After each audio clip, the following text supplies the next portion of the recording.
एक शब्द है गुरु।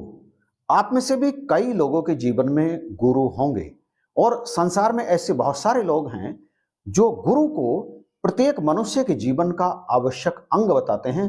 तथापि हर किसी के जीवन में गुरु नहीं होते। गुरु किसी किसी के पास होते हैं। तो उन लोगों का यह भी कहना होता है कि जिसका कोई गुरु नहीं उसका जीवन शुरू नहीं। अर्थात जीवन की शुरुआत तभी होती है जब वास्तव में जीवन में गुरु आता है। और ऐसे व्यक्ति, ऐसे आध्यात्मिक व्यक्ति जो धार्मिक हैं, आस्थावान हैं, जो कई दूसरे आस्थावान व्यक्ति के पास जब बैठते हैं तो उनके मुख से ऐसी बातें सुनने के लिए मिलती हैं कि गुरु तो साकार रूप में ही होता है, अर्थात मनुष्य देही में अथवा किसी और ऐसी देही में होता है जिससे कुछ ना कुछ सीखने के लिए मिलता है। और कुछ व्यक्ति कहते हैं कि गुरु तो निराकार ही होता है। तो यहां पर यह समझना बहुत जरूरी है कि गुरु का निराकार और साकार रूप वास्तव में कौन सा होता है। परंतु इससे पहले भी यह जानना जरूरी है कि आखिर गुरु की भूमिका एक मनुष्य के जीवन में होती क्या है, गुरु क्यों बनाना चाहिए। जीवन की धारा निरंतर बह रही है, मतलब समय निरंतर चलता चला जा रहा है और हम सब इसी धारा में निरंतर बह रहे हैं। हम मनुष्य के जीवन में तमाम उतार चढ़ाव आते हैं। कभी खुशी आती है, गम आता है, दुख आता है, सुख आता है।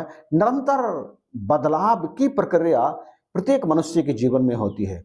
सुख में तो वो किसी तरह अपने समय को आनंद से या किसी और तरीके से बिता लेता है, परंतु कई बार ऐसे मोड़ आते हैं जिनसे पार पाना मनुष्य के बस की बात नहीं होती और उनसे परेशान होकर, उनसे व्याकुल होकर, व्यथित होकर वो कई बार जीवन को समाप्त करने के बारे में सोचता है। और कई ऐसे हैं जो जीवन को समाप्त कर भी लेते हैं।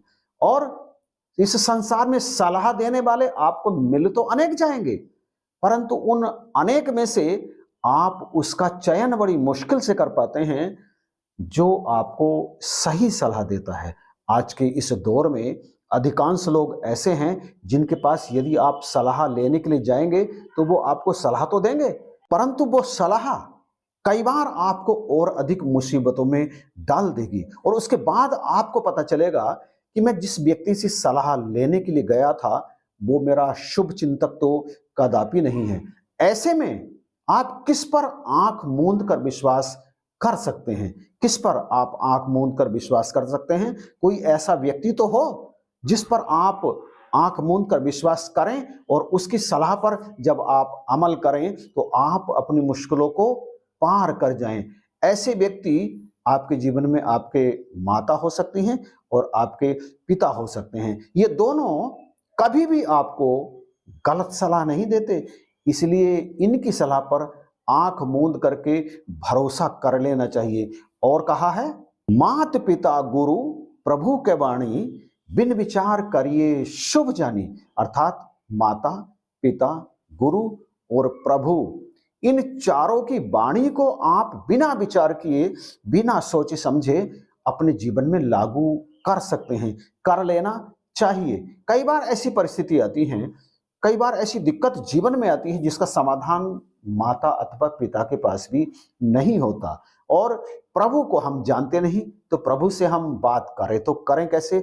अगर हम ग्रंथों को भी पलट करके देखते हैं तो ग्रंथों की वाणियां भी कई बार हमारी समझ में आती नहीं है। ऐसे में कहां पर मिले हमें पूर्ण समाधान, जब ग्रंथ भी हमें समझ में नहीं आए और माता पिता के पास भी उस सवाल का, हमारी उस उलझन का हल ना हो। ऐसे में बचता है गुरु। इसलिए जिसके जीवन में गुरु आ जाते हैं उनका जीवन बहुत सरल हो जाता है, क्योंकि गुरु के पास आपके हर प्रश्न का उत्तर होता है, आपकी हर समस्या का समाधान होता है। इसलिए गुरु के चरणों में जाना ही चाहिए। कबीर साहब कहते हैं, कबीरा हरि के रूठते गुरु के शरणे जाए। कहे कबीर, गुरु रूठते हरि नहीं होत सहाय। कह रहे हैं कि अगर आपसे परमेश्वर भी रूठ जाएं तो आपके पास गुरु है, आप गुरु की शरण में चले जाइए। गुरु आप पर कृपा करेंगे, आपको समाधान बताएंगे, आपको हल देंगे और आप उनके बताए हुए मार्ग पर चलकर परमात्मा को भी खुश कर लेंगे। परंतु यदि गुरु रूठ जाएं तो फिर कहाँ आप जाएंगे? गुरु यदि रूठ जाएं तो फिर परमेश्वर भी आपके सहायक नहीं होते। कितना बड़ा महत्व बताया गया है यहाँ पर गुरु का प्रत्येक मनुष्य के जीवन में। परंतु यहाँ वही सवाल है ना कि गुरु का निराकार और साकार रूप कौन सा होता है? तो गुरु का साकार रूप तो वही होता है जिसे आपने गुरु बनाया है। परंतु गुरु आपने बनाया किसे है? क्या इस पर विचार किया है? क्या गुरु आप किसी को भी बना लेंगे? जैसा कि कई जगह आपको सुनने के लिए मिल जाएगा कि गुरु होना चाहिए, चाहे आप किसी मिट्टी के कण को ही अपना गुरु बना लें। ऐसा बिल्कुल भी सही नहीं है, क्योंकि गुरु बनाओ जान के और पानी पियो छान के। गुरु को बनाने से पहले, अपने जीवन में लाने से पहले आप ये जान तो लो, आप ये परख तो लो, आप ये समझ तो लो कि गुरु समर्थ है भी या नहीं है। कि गुरु के शरण में तो आप चले गए किसी के भी, परंतु आपके प्रश्न का उत्तर उस गुरु के पास है ही नहीं। इसलिए गुरु को जान करके बनाना चाहिए, गुरु को समझ करके बनाना चाहिए। गुरु को जाने बिना आप गुरु बनाइए मत। गुरु पूर्ण होना चाहिए। और यहां पर हम जिस गुरु की बात कर रहे हैं वो है सतगुरु। सतगुरु वह गुरु जो आपको परमात्मा से मिला देते हैं, आपको परमात्मा के दर्शन करा देते हैं। ऐसे गुरु को ही पूर्ण गुरु कहा गया है। और पूर्ण गुरु जब जीवन में आ जाते हैं तो फिर जीवन की सारी समस्याएं आसान हो जाती हैं, मुश्किल नहीं रहती। हर समस्या का समाधान गुरु के पास होता है। और वो गुरु जो परमात्मा के दर्शन करा दे और शरीर में हो। यानी किसी ऐसे व्यक्ति के पास आप गए जो मनुष्य ही है, देखने में मनुष्य जैसा उसका शरीर है, और आपने जाकर के उससे विनती की कि मुझे आप परमात्मा के दर्शन करा दो। तो उस गुरु ने आपसे कोई भी सवाल नहीं किया दूसरा कि आप परमात्मा के दर्शन करना क्यों चाहते हैं, या फिर उसने कोई बहाना बनाया कि परमात्मा के दर्शन करने इतने आसान थोड़ा ही हैं। परमात्मा के दर्शन करने के लिए तो बरसों बरस, जन्मों जन्मों तक तपस्याएं करनी पड़ती हैं, व्रत रखने पड़ते हैं, यज्ञ करने पड़ते हैं, नियम रखने पड़ते हैं, व्रत रखने पड़ते हैं, योग करना पड़ता है, समाधि लगानी पड़ती है, तप करना पड़ता है, जाप करना पड़ता है। तब कहीं बरसों बरस में जाकर के परमात्मा का दर्शन करने की थोड़ी सी उम्मीद जगती है। यदि कोई गुरु ऐसा कहे तो बिल्कुल भी वो सतगुरु है नहीं, बिल्कुल स्पष्ट समझ लीजिए। क्योंकि गुरु जब पूर्ण जीवन में आ जाते हैं तो फिर परमात्मा का दर्शन कराने में देर नहीं लगती। पलक झपकते ही वो परमात्मा का दर्शन ठीक इसी तरह से जिज्ञासु को करा देते हैं जैसे भगवान श्री राम जी को उनके गुरु वशिष्ठ जी ने इतनी ही देर में प्रभु का दर्शन करा दिया था जितनी देर एक फूल को मसलने में लगती है। और ये सच भी है, क्योंकि परमात्मा तो सर्वत्र समान रूप से विराजमान है ना। बस थोड़ा सा पर्दा हटाने की आवश्यकता है।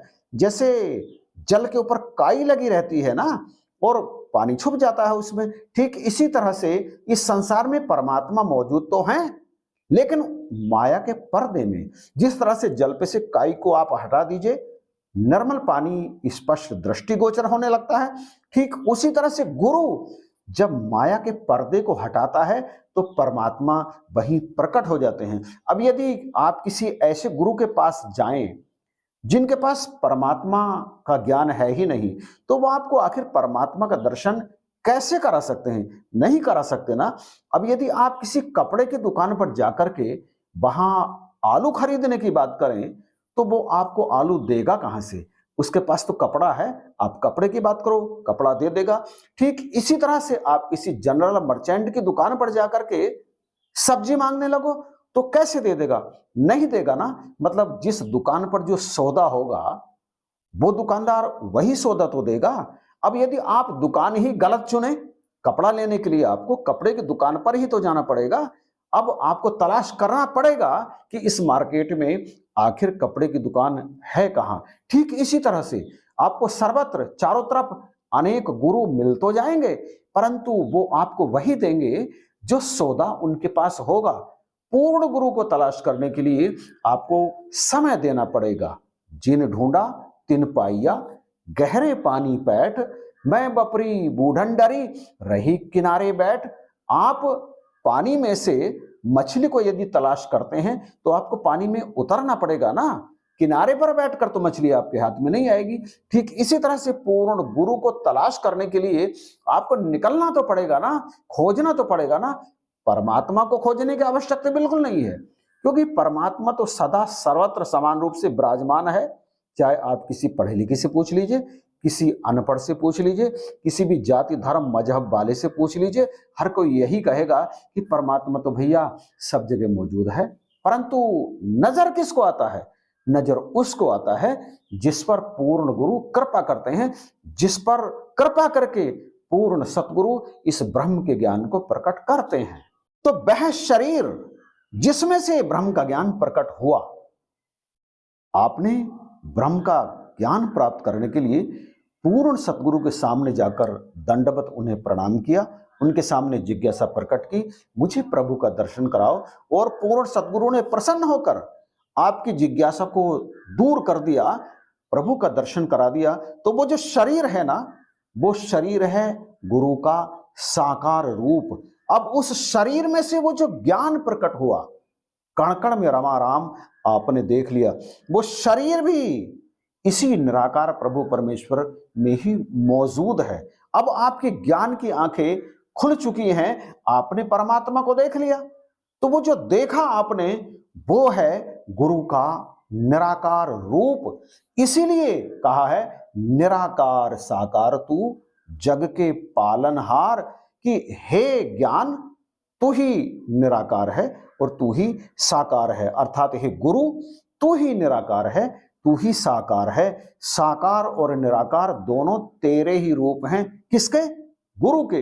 वो शरीर जहां से ज्ञान प्रकट हुआ, वो है गुरु का साकार रूप, और जिस ज्ञान को उस शरीर ने प्रकट किया, वो है गुरु का निराकार रूप। अब आप यहां पर यह कह सकते हैं कि यदि यही है सच, तो फिर ऐसा क्यों कहा गया कि सतगुरु देह का नाम नहीं है?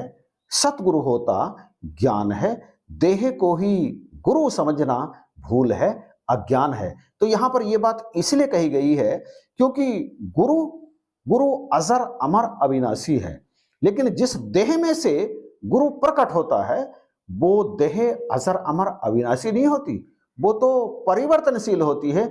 एक दिन वो देह समाप्त हो जाती है, अपने मूल में जाकर के समा जाती है।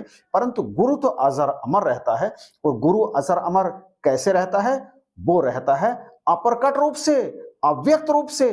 उस व्यक्त शरीर के माध्यम से जो ज्ञान दिया गया, वो ज्ञान सदा सर्वत्र आपके आसपास रहता है, आपके चारों तरफ रहता है। और उस ज्ञान का आसरा लेकर आप उस ज्ञान को किसी भी शरीर में प्रकट करके वहां से आप अपने गुरु की वाणी को सुन सकते हैं। इसलिए निराकार साकार तू जग के पालनहार, ये बात कही गई है। और ये बात मुझे लगता है बिल्कुल क्लियर हो गई होगी कि गुरु का निराकार और साकार रूप कौन सा है।